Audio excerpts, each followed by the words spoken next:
Okay, finally this video is here. Been promising this video for a long time, which is of course the 2002 WWF/WWE year in review. Hit the like button, share this video, save this video. This is going to be something tremendous, a retrospective. Make sure you hit the join button under the video, join the channel with a membership. Make sure you're subscribed. Now let's get to it. To give some, backstory to it all, 2001, this is when WCW closes, ECW closes, and they're bought out by McMahon.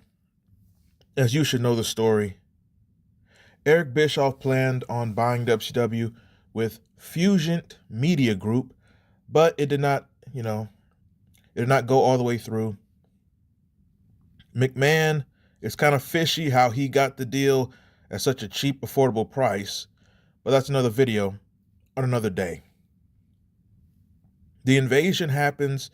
It's the biggest botched, missed opportunity to make money. It should have been the biggest storyline, the biggest angle in wrestling history.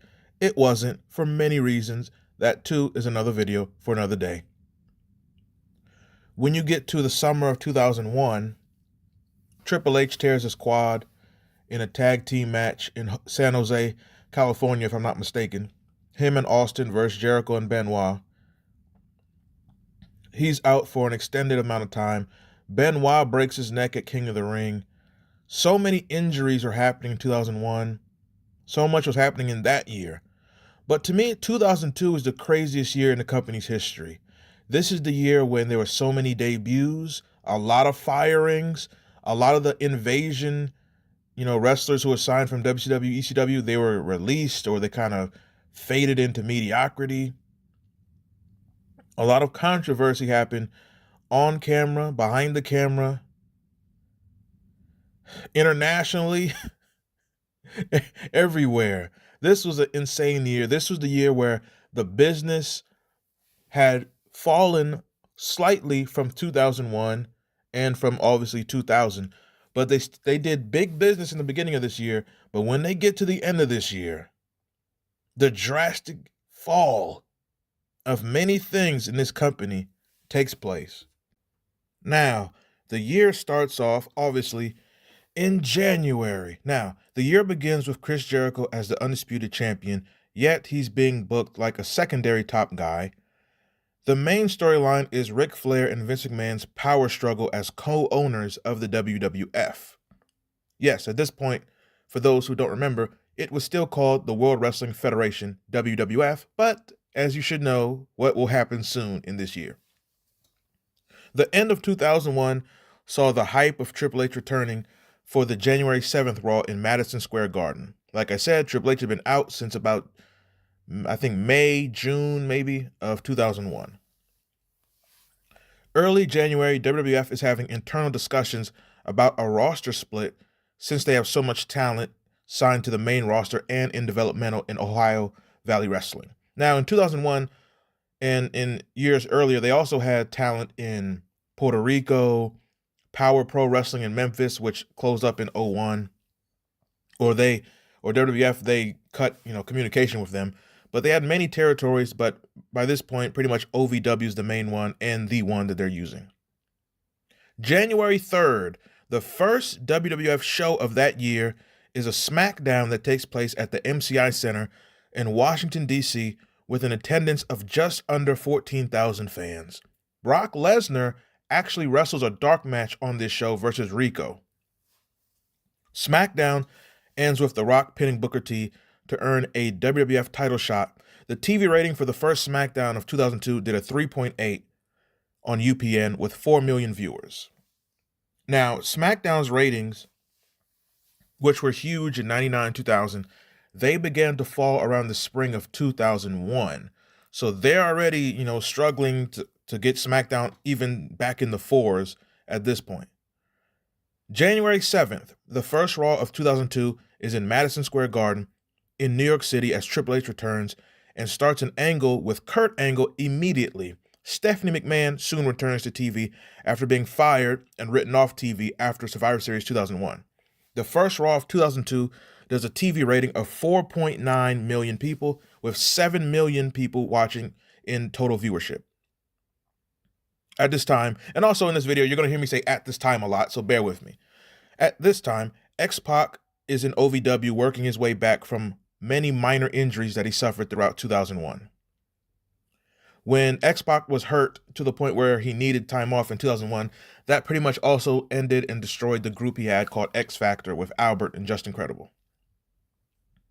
Steve Austin's wife, Deborah, is soon going to be written off TV. January 18th, Scott Hall and Kevin Nash re-sign with the WWF, and Hulk Hogan furthers his negotiations about coming back as well.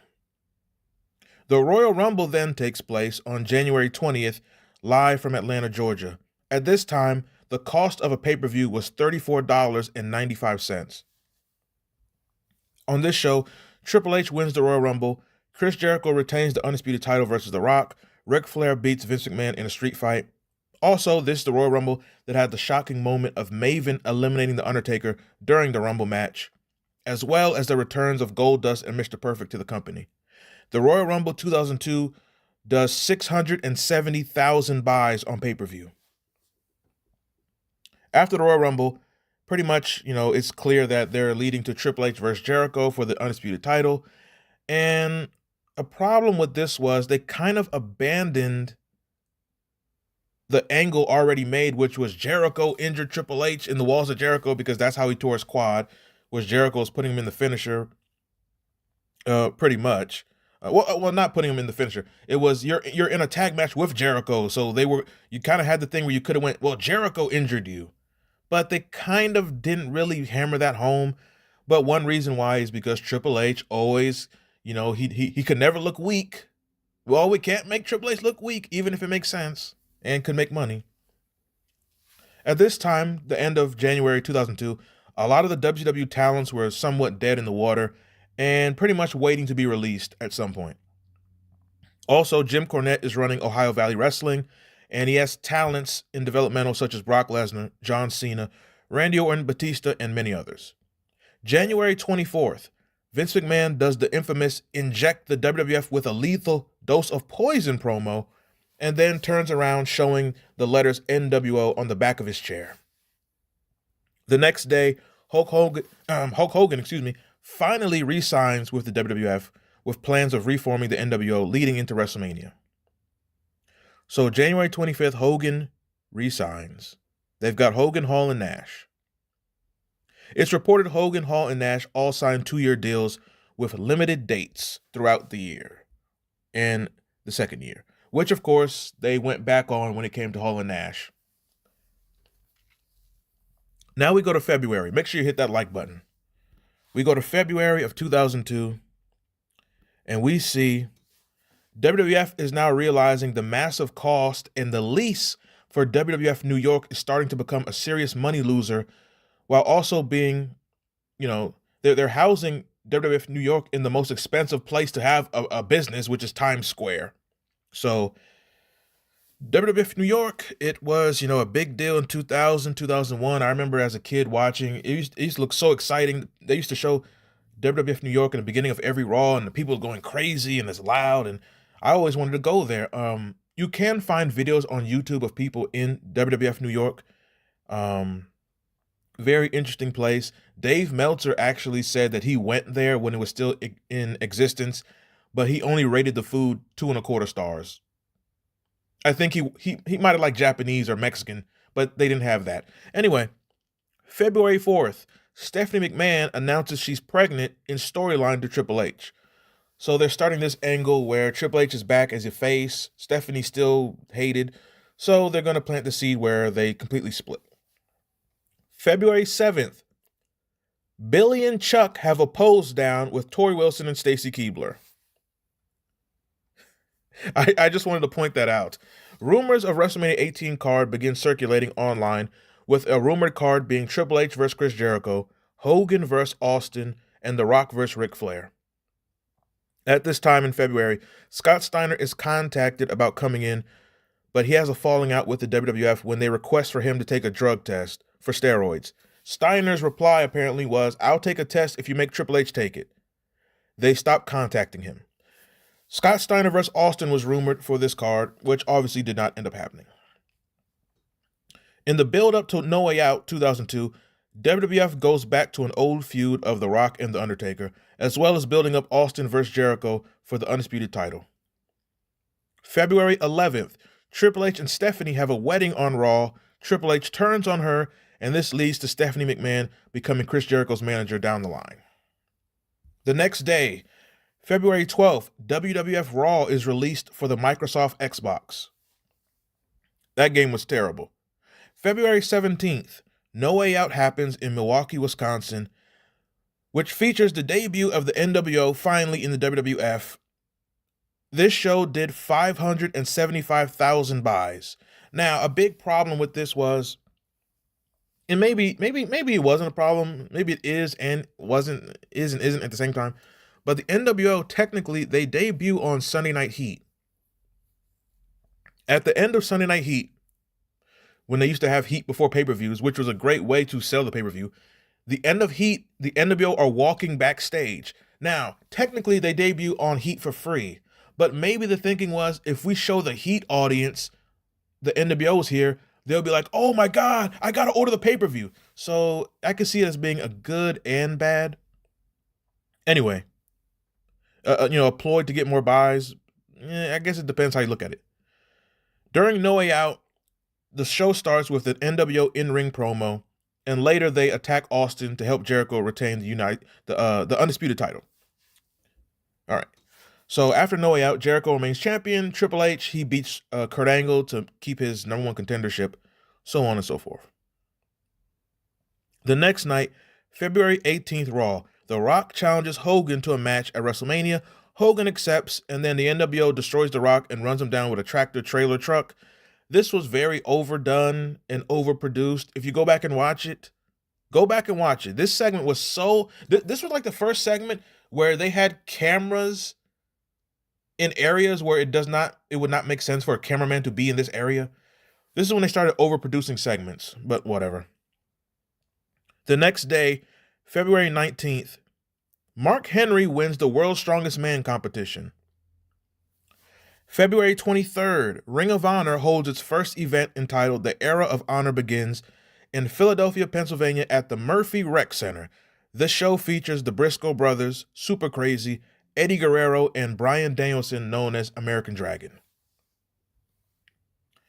At this same time in February, WWA World Wrestling All-Stars have a pay-per-view, but the card was drastically changed when Hall, Nash, and Randy Savage pulled out months before. WWF releases Jerry Lynn. At this time, internet rumors began to surface that the Ultimate Warrior will return at WrestleMania 18 to face Hogan, seeing as WrestleMania 18 in Toronto, the Sky Dome, is the same place of Hogan and Warrior at WrestleMania 6 in 1990. These rumors are obviously just fake internet rumors. If you're Vince McMahon and you finally bring in Hogan, it's 2002. You're going to use Hogan to face Warrior again when you could have Hogan versus Austin, Hogan versus Rock, Hogan versus Triple H. You're going to do Warrior again. These were just unfounded internet rumors at the time. More of those coming later. February 27th, the World Wildlife Fund beats the WWF in court over the WWF name, thus forcing Vince McMahon to change the company's name and logo. The change and new ad campaign strategy is being developed. The next day, February 28th, Tough Enough Season 2 debuts to big ratings on MTV. A lot is going on, and we're just in February. The insanity has not begun yet, and it soon will. March 4th, Haku is released. March 17th, WrestleMania 18 takes place in the Sky Dome in Toronto, Ontario, Canada, the same site as WrestleMania 6, as stated before. Hogan vs. Warrior. But this card from 2002 features Hulk Hogan vs. The Rock, Triple H vs. Chris Jericho, Stone Cold Steve Austin vs. Scott Hall, Kane vs. Kurt Angle, and Rob Van Dam winning his first Intercontinental title against William Regal in the opener. Among many other matches, The Undertaker faces Ric Flair. Now, if I'm not mistaken, I believe this was the first WrestleMania that it was acknowledged The Undertaker had a streak going. WrestleMania 18 also featured the end of a well-booked tag division, as the draft lottery, which is coming up very soon, would pretty much split up the Hardys, the Dudleys, the APA, and others. On this same day, March 17th, Dave Meltzer's radio show Wrestling Observer Live is picked up by the Sports Byline USA radio network and will start airing new episodes live in April and May. Ken Shamrock was spotted backstage at WrestleMania 18 as he was considering a return to WWF, which did not happen. More on Shamrock later this year. The same day, once again, a lot was happening on March 17th. The same day, Bret Hart, for this WrestleMania, he was invited to WrestleMania, but he declined for obvious reasons. WrestleMania 18 does around 870,000 buys. The next day, March 18th, Stone Cold Steve Austin skips Raw after WrestleMania, citing frustration with the booking. Brock Lesnar debuts, destroying Spike Dudley and Al Snow, among others. This is also the on-TV return of Paul Heyman, who was gone after being removed from commentary the night after Survivor Series 2001. On this Raw, Kevin Nash, for once, he tears his biceps, and he'll be out for 8 to 10 weeks. This same week, WWF and Vince McMahon put out a media ban for wrestlers in the company, namely saying they can't do interviews with Dave Meltzer or Wade Keller. At this same time, it's announced that the WWF Draft Lottery will be taking place on March 25th, the brand extension, and an online group starts an idea to jump the barricade at the upcoming draft episode at Penn State College, with the idea being to jump the rail and strip Stephanie naked on live TV. March 21st, SmackDown. X-Pac returns to a huge pop to help Hall and Nash destroy Hogan and Rock. The NWO might have some life after all. No, as Hogan turned heel on WrestleMania, thus abandoning the NWO storyline. March 25th, the brand extension begins on Raw. This show draws a 5.3 rating, with The Rock as Vince McMahon's number one pick for SmackDown, and Ric Flair picks The Undertaker number one for Raw. The other 20 draft picks after the initial show of Raw's draft picks were made on WWF.com after Raw ends on TNN. This Raw is also the last time WWE has ever drawn a 5 rating for a Raw episode. Around the same time, the light heavyweight title slowly stops being recognized for some reason, and the last champion is X-Pac. Soon the company will reintroduce the Cruiserweight title exclusive to SmackDown.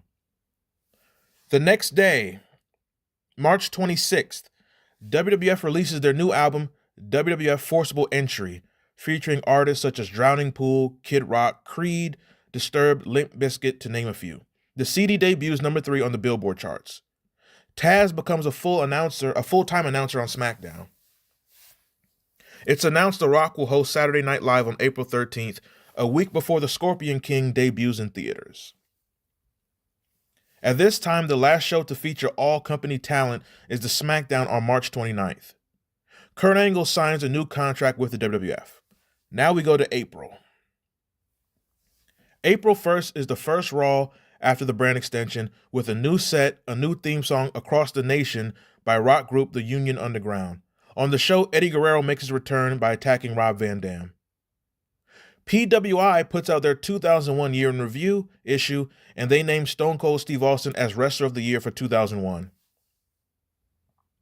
Early April, Lita breaks her neck while shooting a stunt scene for a TV show called Dark Angel. The show Dark Angel starred Jessica Alba, was produced by James Cameron, and aired on Fox. The show is canceled a month later on May 3rd, 2002. April 8th, X-Pac defeats Kane on Raw as Kane is written off TV and given time off for a few months. Around the same time, Booker T and Goldust begin to tag team. April 17th, The Scorpion King is released in theaters starring The Rock. It makes over $180 million after having a budget of $60 million. The next day, April 18th, Wahoo McDaniel passes away at the age of 63. On this same day, Devon Dudley debuts his Reverend Devon gimmick, Mr. McMahon's spiritual advisor. I always love that. I always love that gimmick, man. Hit the like button, man. I got to get my drink. Oh man, that Reverend Devon gimmick, hilarious. A few weeks after Triple H's big comeback and him winning the WWF title at WrestleMania 18, he drops the title to Hulk Hogan at Backlash. Hogan becomes a face, and he dons the red and yellow again and abandons the black and white. The NWO of Hall, Nash, and X-Pac kind of just falls into kind of just being another group of guys on the show. So the NWO storyline is pretty much wasted for no real reason as we're in the month of April. The show where Hogan wins the WWE title, WWF title, from Triple H, this is on April 21st in Kansas City, Missouri, and it's the first pay-per-view in this arena, which is the same arena where Owen Hart fell to his death at Over the Edge 99, the Kemper Arena. April 2002, the company, lacking many fresh ideas, goes back to Austin Undertaker again, which is a feud they had done numerous times since 1997. Backlash 01, they changed company directions. The whole point of the year was Triple H's big comeback and he's a world champion, and then Hogan turns face, he gets over, so McMahon says, okay, we'll abandon Triple H. Let's make Hogan the champion. Then he goes to, the second main event on Backlash, Austin Undertaker. So literally, it's 2002, and they're doing what WCW became in 99, 2000, which is push the same guys on top versus each other. They did Austin Undertaker in 97. They did it in 98. They did it in 99. They did it in 2000 when they had the Armageddon Hell in a Cell. They did it in 2001. Now they do it again in 2002. Unbelievable. Backlash 2002 draws 400,000 buys. Triple H, after losing the title, is now assigned to SmackDown. The Raw after Backlash draws a 4.8 TV rating. April 25th, Randy Orton debuts on the main roster after a few years training in OVW with Jim Cornette, Danny Davis, and Rip Rogers. April 28th, the legendary Lou Thesz passes away at the age of 86. Now we go to May.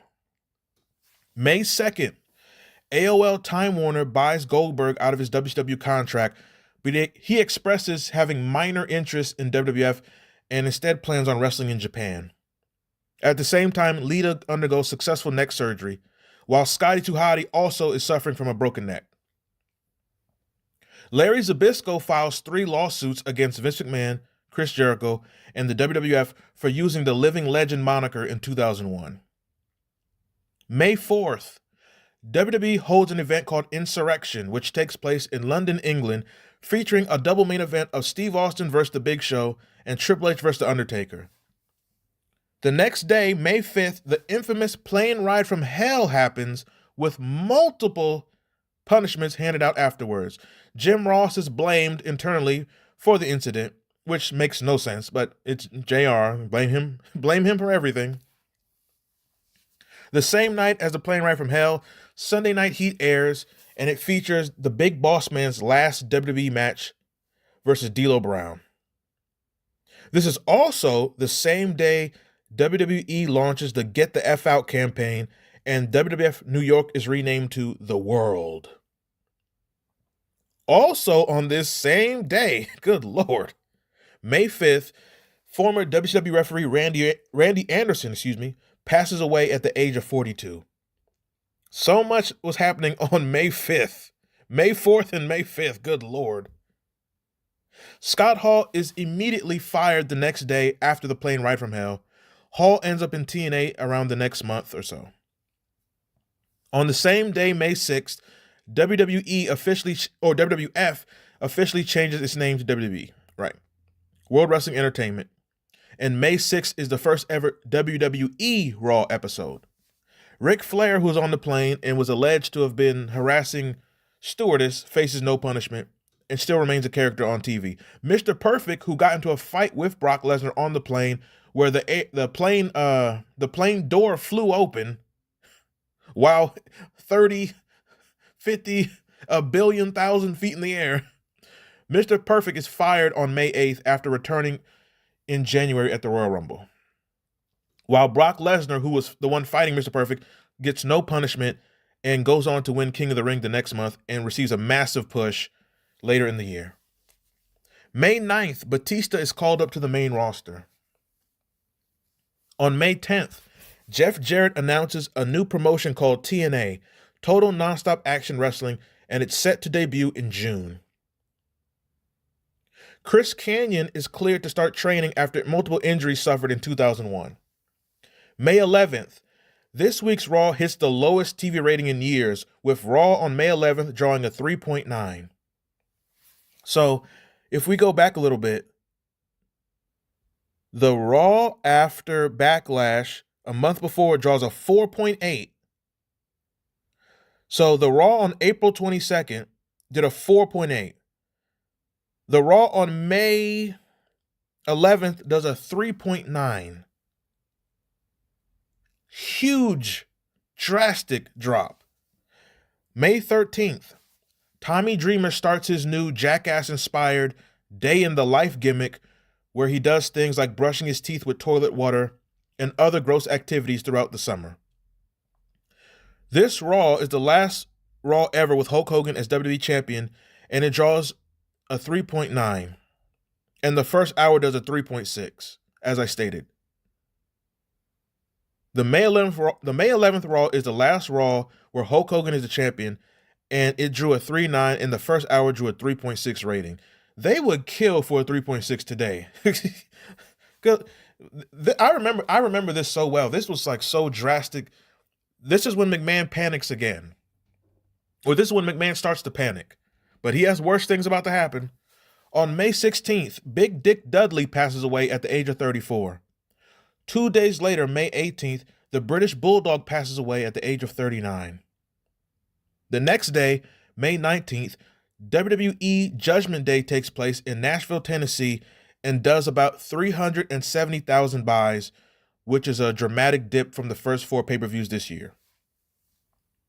At the same time, as I stated with the ratings, Hulk Hogan's drawing power is dying out as Raw's ratings have fallen as well as house show attendance. So McMahon panics and takes the belt off Hogan and makes Undertaker the world champion at Judgment Day. Undertaker winning the world title at Judgment Day, the WWE title at Judgment Day, is the first world title win for The Undertaker since May of '99 at Over the Edge, the same show where Owen Hart passed away. This show, Judgment Day, also featured Kurt Angle vs. Edge in a hair vs. hair match and Triple H in a Hell in a Cell match. After this show, Hogan is assigned to SmackDown and Kurt Angle is now bald. The Undertaker as the champion does nothing to improve business, so McMahon panics once again and calls The Rock from Hollywood to be his champion later on.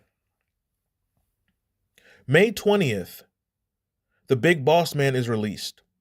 May 25th, WWE replaces Jacked and Metal with Velocity, then debuts a new show called Confidential, which replaces Excess. Mean Gene Okerlund is also hired back to the company. 2 days later, on May 27th, Chris Benoit returns after almost a year out with a broken neck suffered at King of the Ring 2001. May 30th, Dawn Marie debuts and the Tough Enough 2 season finale airs, and the winners are Linda Miles and Jackie Gata.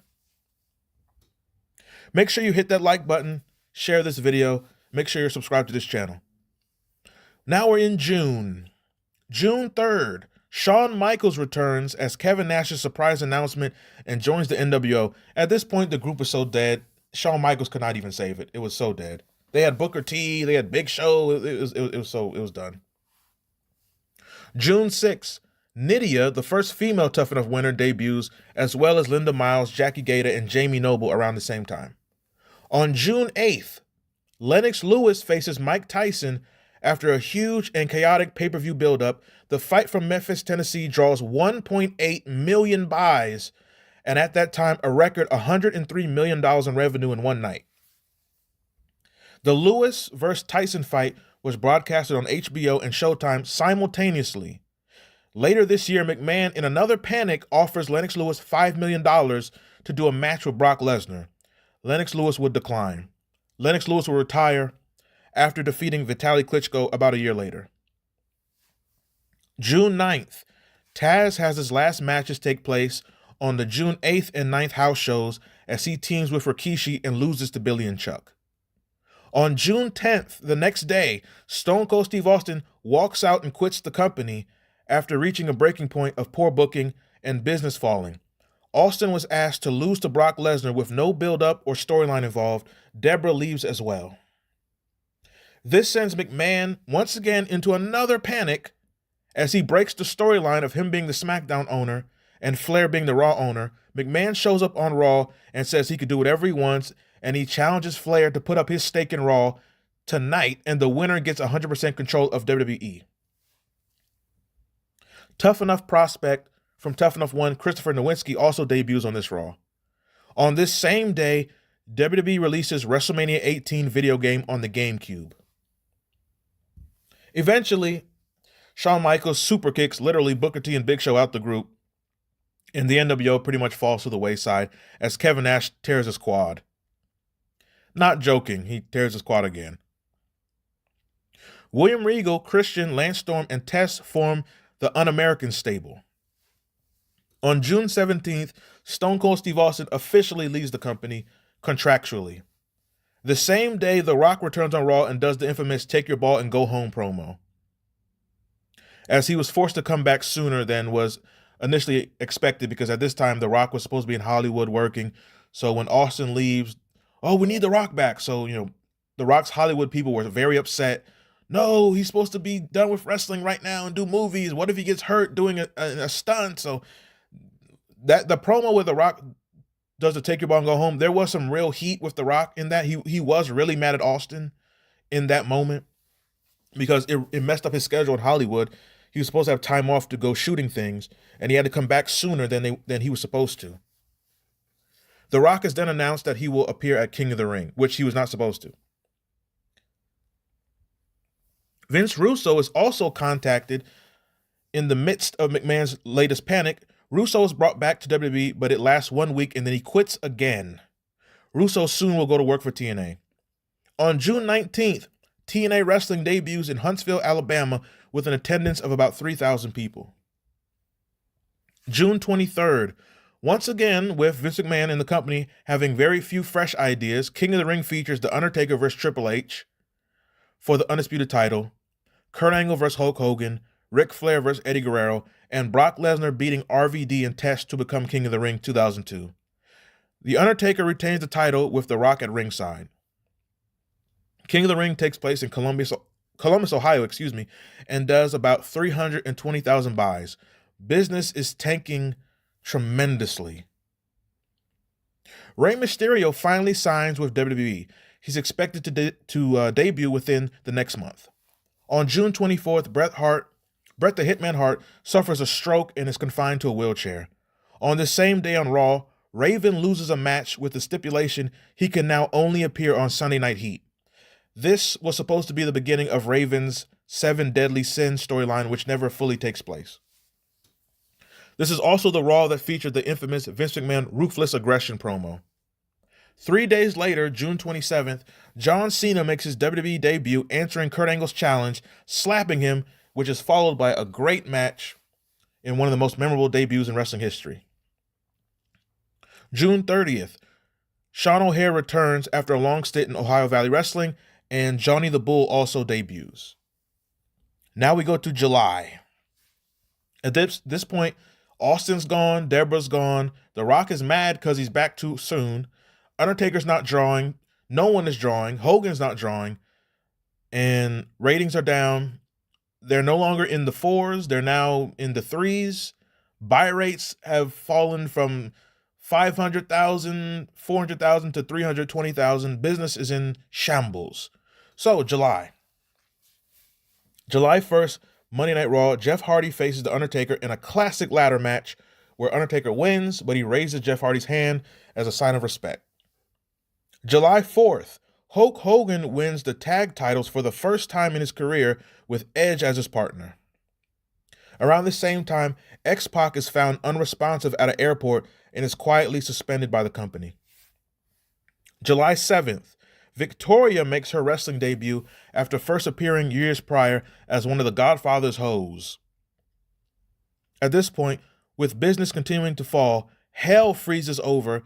In another panic, Vince McMahon calls his arch nemesis rather, Eric Bischoff, about working for the company. Bischoff agrees and is set to debut on July 15th. Bischoff was actually offered a contract in 2001 after the WCW buyout, but he declined at that time. July 15th, Eric Bischoff shocks the wrestling world and debuts on Raw, shaking hands with Vince McMahon. 3 days later, Stephanie McMahon is brought back to WWE TV after being written off after WrestleMania because there was a match they did where it was Triple H versus Stephanie and Jericho for the titles, which is absurd. Stephanie could win the world title, but if she lost, she had to be gone. So they bring her back as the new GM of SmackDown. So July 15th is when they started the GMs, the general manager, never-ending angle. July 19th, Fire Pro Wrestling 2 is released in Japan.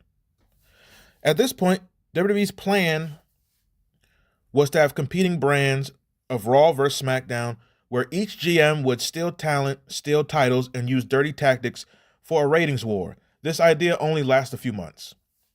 July 21st, WWE Vengeance takes place in Detroit, Michigan, and does 375,000 buys. The card features John Cena's first pay-per-view match against Chris Jericho, Rob Van Dam vs. Brock Lesnar, the Un-Americans vs. Hulk Hogan and Edge, and The Rock winning the WWE title in another panic against Kurt Angle and Undertaker in a triple threat match. After this show, Hulk Hogan is written off TV. With new GMs, a storyline is made that there's an open contract period where wrestlers can switch shows if they want to. Triple H moves to Raw, and The Undertaker is also assigned to Raw. July 22nd, Monday Night Raw, Rhino returns after almost a year away with his neck injury. He returns in a backstage segment with Eric Bischoff. On the same show, Rob Van Dam, who holds the Intercontinental title, wins the European title, and he merges both belts. So basically, they retire the European title on July 22nd. This same show, 3-Minute Warning debuts, and Stephanie McMahon steals Brock Lesnar and Heyman from Bischoff, and they go to SmackDown. Now, behind the scenes, this is the push of Brock Lesnar happening. And Triple H behind the scenes is doing everything he can politically to not have to job to Lesnar. We'll have Rock lose to him, Undertaker lose to him, everybody lose to him, but Triple H and Shawn Michaels will not.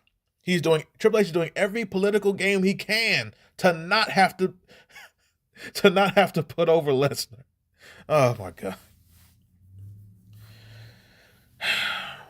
At this same time, when Eric Bischoff is the general manager, they do a storyline where Shawn Michaels does not want to work for Eric Bischoff, so Triple H teases, let's do a DX reunion, just for Triple H to turn on Shawn Michaels and give him the pedigree.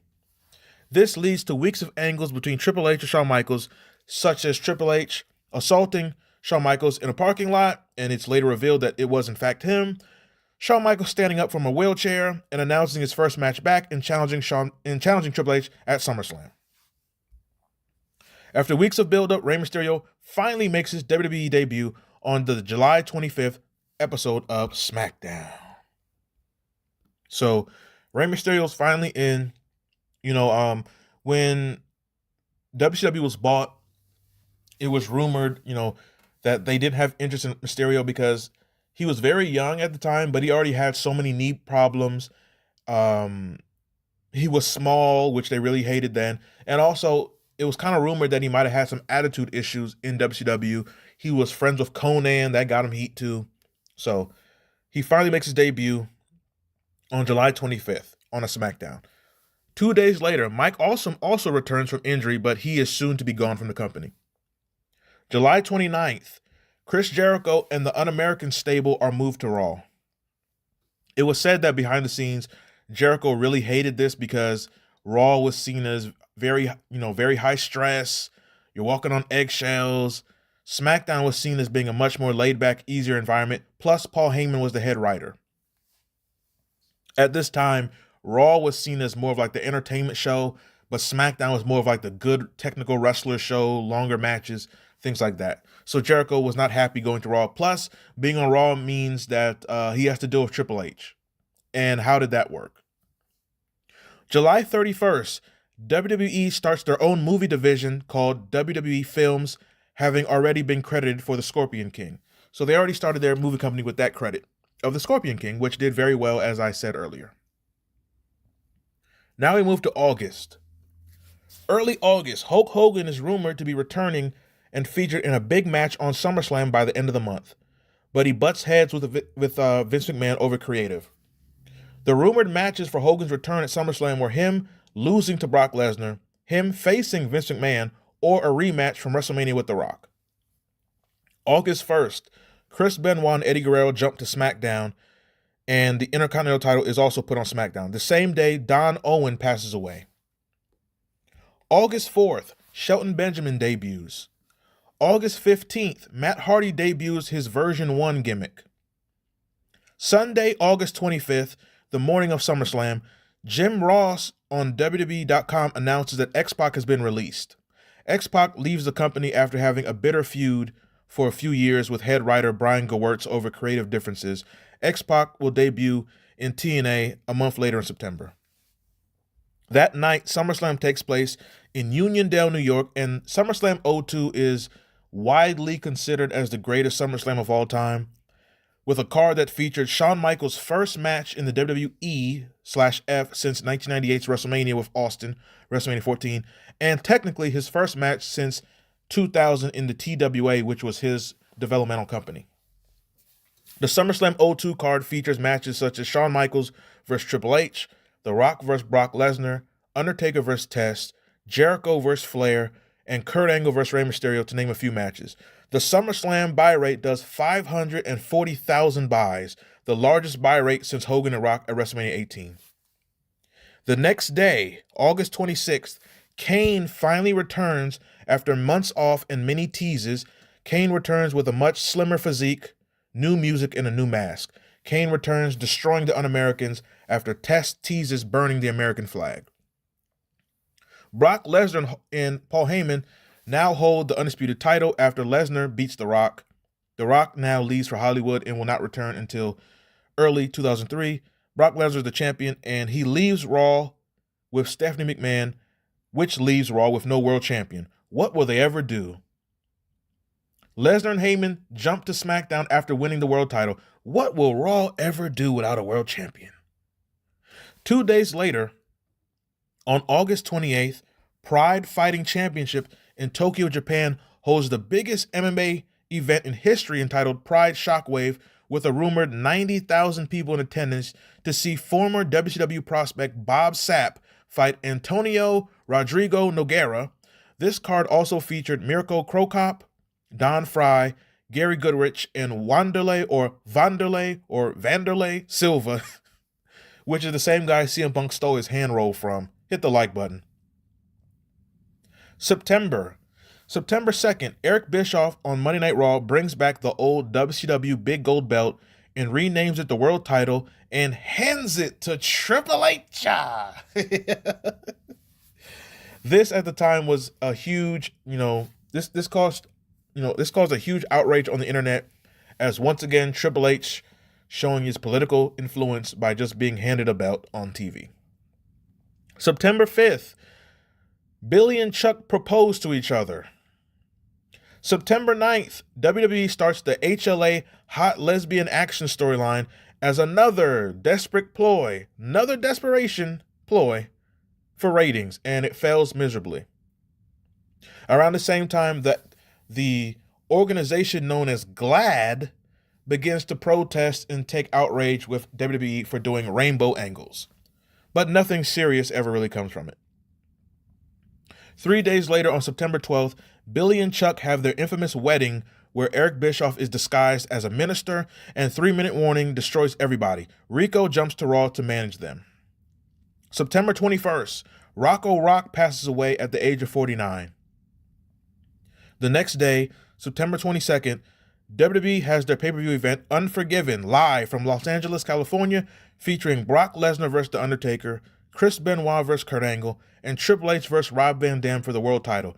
This show does 300,000 buys. This is the same show where Ric Flair turns and joins Triple H as his manager, which was the first sign of planting a seed for Evolution to be formed. and Rob Van Dam being buried 6 feet deep. The next day, September 23rd, Randy Orton is moved to Raw and the open contract storyline ends. Rosters are frozen for no more brand jumps unless through trades. On the same day, September 23rd, Fire Pro Wrestling 2 is released in North America. September 27th, Mike Awesome's released. 2 days later, September 29th, Shawn Stasiak is released. Now we go to October. David Flair is released from his developmental contract. October 7th is the Raw Roulette episode that featured Kane by himself winning the Tag Team TLC title match, and afterwards Triple H comes out and accuses Kane of killing Katie Vick. Yes, October 7th is the Raw where they started the beginning of the Katie Vick storyline. Around the same time, WWE starts to air commercials promoting the release of their upcoming CD, WWE Anthology. To match the great Katie Vick idea, on October 10th, they also start the horrible Undertaker is cheating with Tracy Dolly storyline, as he has a feud with Brock Lesnar and Paul Heyman still going, leading into No Mercy. On October 12th, Tommy Dreamer marries Beulah McGillicuddy in real life, and he has Spike Dudley as his best man at the wedding. WWE around the same time starts to think of a new match concept for the upcoming Survivor Series next month. The match they're thinking of is said to be a cross between Hell in a Cell and War Games. October 14th, Paul Bearer is released from his contract. October 17th, Stephanie McMahon appears on the Howard Stern show. She talked very positively about China, mentioned wanting bigger implants, joked about writing Triple H in every segment to further kill the company's business. Seriously, she said this on the show. She also blamed the company's business decline on the economy. Seriously, she said that on the show. October 20th, WWE holds their pay-per-view event, No Mercy, live from Little Rock, Arkansas. The show features a segment where the Big Show demands Eric Bischoff pushes him more. SmackDown also creates their own tag team titles. Triple H beats Kane and retires the Intercontinental title, which was always an idiotic decision. And the reason they did it is because Triple H thought he was too good to be the Intercontinental Champion, so they just retired the belt.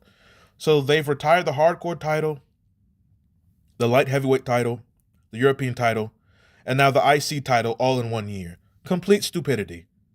No Mercy does 300,000 buys. Raw the next night, October 21st, Bischoff trades the Big Show to SmackDown.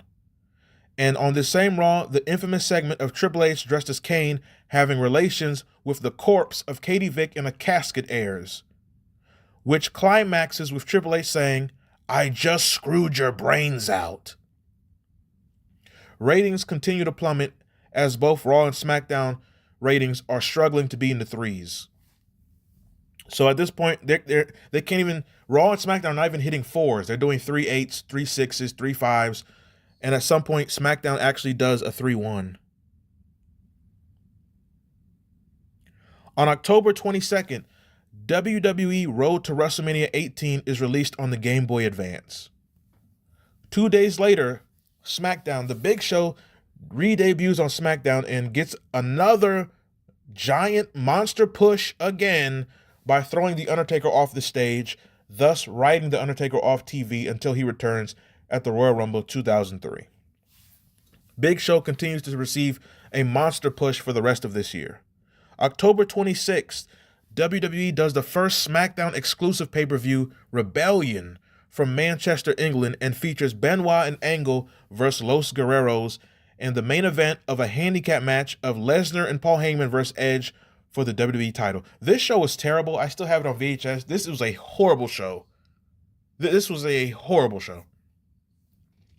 2 days later, October 28th, Raw, Eric Bischoff announces a new match concept for next month in the Survivor Series called the Elimination Chamber. Now we go to November. We're at the end of the year, and so much nonsense has happened. Business has fallen. So many roster changes. Brock Lesnar is the new top star, but he's still he's still new, he's still young, so you can't, put so much, blame on him for the ratings. It's not his fault. He's not booking the show. But so much is happening, and now we're going to the last 2 months. Let's see how this year ends up playing out. So, November 2002. November 4th, Ivory, Maven, and Batista are now put on Raw as a part of the Big Show trade to SmackDown. On November 9th, Tommy Dreamer appears at a Ring of Honor show and a WWE house show on the same night. 2 days later, Raw on November 11th draws a 3-1 rating. Once again, this is amazing. The first Raw of this year, 2002, drew a 4.9. November, the rating dropped to a 3.1. That is just, my God. Out goes Austin, out goes Rock, in comes Shawn Michaels. I mean, oh my God. I mean, WCW had the same thing in 99. I think the January 4th Nitro 99, I think that drew like a 5. By the time Russo comes in, they're in the 3s. It is just amazing how this happens. November 12th, the next day, WWE holds an event entitled Super Tuesday. This was seen as the company testing out a new night of programming. On the same day, November 12th, WWE releases WWE Anthology, a 3-disc album of the greatest wrestling theme songs from the 80s to modern day. The album was a success and was certified platinum. Anthology, that was a great CD, and that is the greatest wrestling CD ever made, and it can't be topped. Literally, it's every theme song from the 80s, 90s, and 2000s of all the top guys and all the top songs. It's the best CD ever, man. The cover was great. The booklet, it was great. That was a great CD. I think you can get it on Apple Music right now. I think some songs might have been taken off, but it should be still available somewhere online. The next day, November 13th, WWE SmackDown Shut Your Mouth is released on the PlayStation 2. Another classic game. Brock Lesnar's debut, classic game. November 17th. This was an incredible week for many reasons. On Monday, Raw draws a 3.1. Tuesday is Super Tuesday. That same day, Anthology comes out. The next day, Wednesday, Shut Your Mouth comes out. And that Sunday, Survivor Series from Madison Square Garden. November 17th, Survivor Series at MSG features the debut of the Elimination Chamber. Devon Dudley randomly runs in and rejoins the Dudley Boys during a 6-man tag, thus abandoning his Reverend gimmick. Brock Lesnar suffers his first world title loss as Big Show becomes the new WWE champion. Scott Steiner finally returns to the company after a bunch of stop-and-start negotiations, and Shawn Michaels wins the first ever Elimination Chamber and the world title on this night. Also in that match, RVD botches a splash off the top cell and lands across Triple H's throat, legitimately injuring him. All of that, but Survivor Series 2002 did a very disappointing 340,000 buys, as all these things did not help them draw. They're in Madison Square Garden, New York. Shawn Michaels wins the world title. You got Triple H, Jericho, all these people on the card. Lesnar versus Big Show. Steiner debuts, and it still drew 340,000 buys for this type of show is horribly disappointing. The next day, Raw, November 18th, Val Venus becomes Chief Morley, the chief of staff to the Bischoff administration. I always used to love when they said the Bischoff administration. That tickled me to no end. Val Venus was great as Chief Morley. Tremendous. Triple H also would miss this Raw after being legitimately injured the previous night, as I stated, by RVD. Scott Steiner would appear on this Raw, and also this Raw was used to set up a Shawn Michaels Rob Van Dam match, which should have been a dream match, but you knew RVD was not winning. November 22nd, former WWE, WWF superstar Ken Shamrock, now at age 38, returns to the UFC for the first time since December of 1996 at UFC 40 to face Tito Ortiz. UFC 40 does 150,000 buys on pay-per-view. 2 days later, November 24th, DDP is finally released from the WWE, and so is Perry Saturn. On November 28th, Ernest the Cat Miller debuts as a part-time announcer on Velocity. 2 days later, November 30th, Mr. Wrestling passes away at the age of 68. Now we go to the finale. Hit that like button, share this video, subscribe to this channel. We now go to December of this. I don't even know. What is crazy, insane. There's so many words to describe this year. But this is the end of it. December 5th, The Godfather is released after many years with the company and numerous of gimmicks. December 12th, Nunzio debuts on SmackDown, and so does Josh Matthews, who will become an interviewer and announcer on Velocity and the weekend show Afterburn. Around the same time, Hulk Hogan appears on TSN's Off the Record with Michael Landsberg as he buries numerous people, one including Mick Foley and many others, while also promoting his book and eventual WWE return. December 15th, WWE holds Armageddon pay-per-view live from Sunrise, Florida, which sees Kane lose to Batista, which is Batista's first big match, or first big win in the company, rather. Kurt Angle also wins the WWE title, pinning the Big Show. Triple H beats Shawn Michaels in a 3 stages of hell match to once again win the world title, as Armageddon draws 330,000 buys on pay-per-view. Another disappointing buy rate to end the year. After this show, Kurt Angle turns heel and becomes managed by Paul Heyman, and then creates Team Angle with Shelton Benjamin and Charlie Haas on December 26th. And all this leads to a feud with Chris Benoit into the Royal Rumble 2003. And that's the year 2002. That's 2002 WWF, WWE. A year of drastic roster changes, drastic ratings falling, house show attendance falling, insanity. And maybe the best word for this year is transition. You would think the transition would be 01, but it really was 02. 02 is when,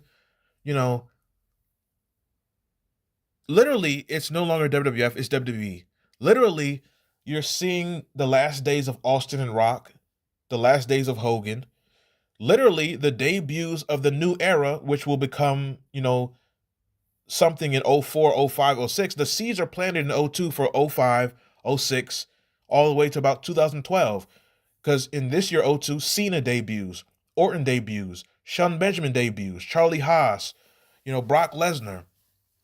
So the next era is coming in now. Towards the end of the year, the seeds are planted for Evolution, which develops the next year.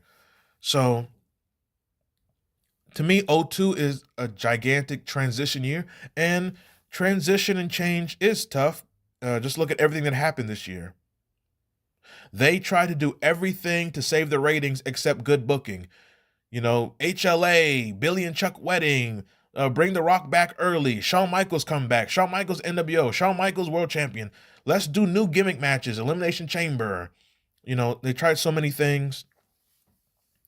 This year was a huge business failure. Buy rates fell. The WWF New York was horribly failing. They changed it to the World.